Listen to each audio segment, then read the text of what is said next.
प्रिय भक्तजनों, जय माता दी। नवरात्रि के पावन दिन पूरे विश्व में शक्ति की साधना और माता रानी की उपासना का पर्व लेकर आते हैं। इन 9 रातों का हर क्षण शुद्धता, अनुशासन और आध्यात्मिक ऊर्जा से भरा हुआ होता है। व्रत रखने वाले भक्तों के लिए यह केवल आहार का संयम नहीं, बल्कि विचारों, व्यवहार और दिनचर्या का भी तप है। आज हम विस्तार से समझेंगे कि नवरात्रि के 9 दिनों में एक साधक की दिनचर्या कैसी होनी चाहिए ताकि शरीर, मन और आत्मा पूरी तरह माता दुर्गा की कृपा से भर सके। 1. ब्रह्म मुहूर्त में जागरण।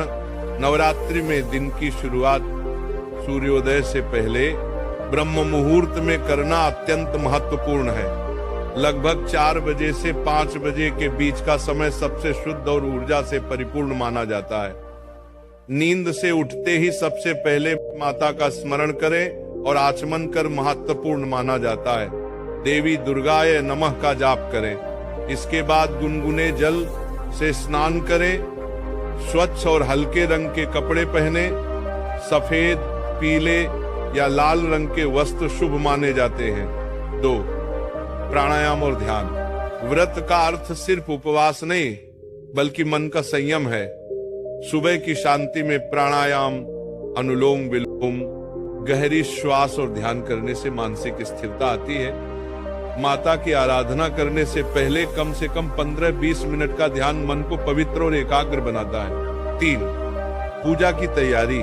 नवरात्रि के दौरान घर के मंदिर या पूजा स्थान को विशेष रूप से स्वच्छ रखें। कलश स्थापना के बाद प्रतिदिन सुबह और शाम माँ दुर्गा, महाकाली, महालक्ष्मी और महासरस्वती का पूजन करें।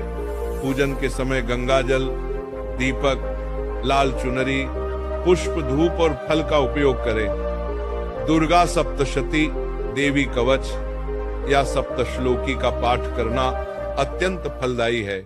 4. आहार नियम। व्रत में सात्विक भोजन का नियम सर्वोपरि है।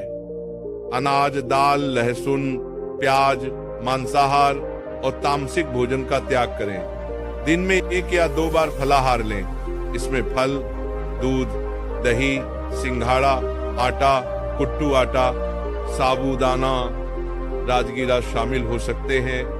नमक के स्थान पर सेंधा नमक का प्रयोग करें। जल का अधिक सेवन करें ताकि शरीर में ऊर्जा बनी रहे। 5. दिन का अनुशासन। दिन भर अपनी वाणी पर संयम रखें। व्यर्थ की बातों, झगड़े, क्रोध, चुगली और नकारात्मक विचारों से दूर रहें। कार्य चाहे घर का हो या बाहर का, शांत मन से करें। जरूरत से ज्यादा मोबाइल, टीवी और सोशल मीडिया का प्रयोग कम से कम करें। ये समय आत्मनिरीक्षण और साधना का है, न कि बाहरी विकर्षणों का। 6. सेवा और दान। नवरात्रि में व्रत का असली अर्थ है दूसरों की सेवा। किसी भूखे को भोजन कराना, गौ सेवा, गरीबों को वस्त्र दान, कन्याओं को भोजन और उपहार देना, ये सभी मां को प्रसन्न करने के श्रेष्ठ मार्ग हैं। प्रतिदिन कम से कम एक पुण्य कार्य करने का संकल्प लें। इस सब साथ संध्या आरती और भजन। सूर्यास्त के बाद संध्या आरती अनिवार्य है। घर में परिवार सहित माता की आरती करें, भजन गाएं, घंटी बजाएं। इस समय घर का वातावरण अत्यंत पवित्र और ऊर्जावान होता है।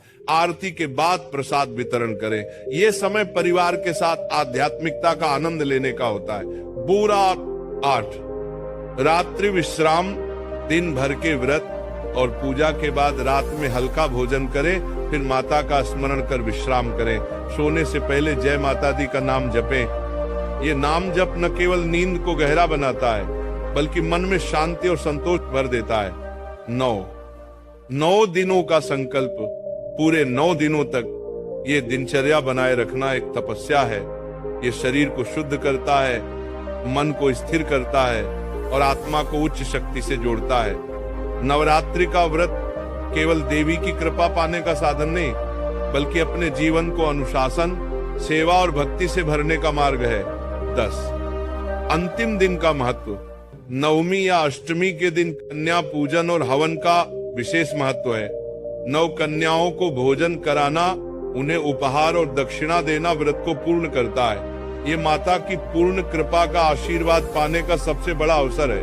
प्रिय भक्तों, नवरात्रि का व्रत और उसकी दिनचर्या हमें यह सिखाती है कि सच्ची उपासना केवल मंदिर की सीमा में नहीं बल्कि हर कर्म में है।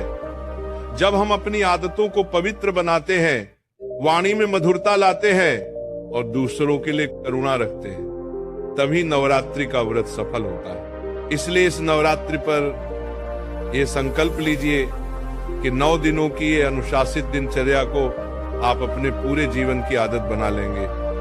नियमित समय पर उठना, सात्विक भोजन, ध्यान, सेवा और सत्संग, यही वह सूत्र है जो न सिर्फ व्रत को सफल बनाता है बल्कि पूरे जीवन को मंगलमय करता है। माँ दुर्गा से यही प्रार्थना है कि उनका आशीर्वाद आप सभी पर बना रहे, आपके घर में सुख, शांति और समृद्धि आए और आपका जीवन सदैव शक्ति और भक्ति से ओतप्रोत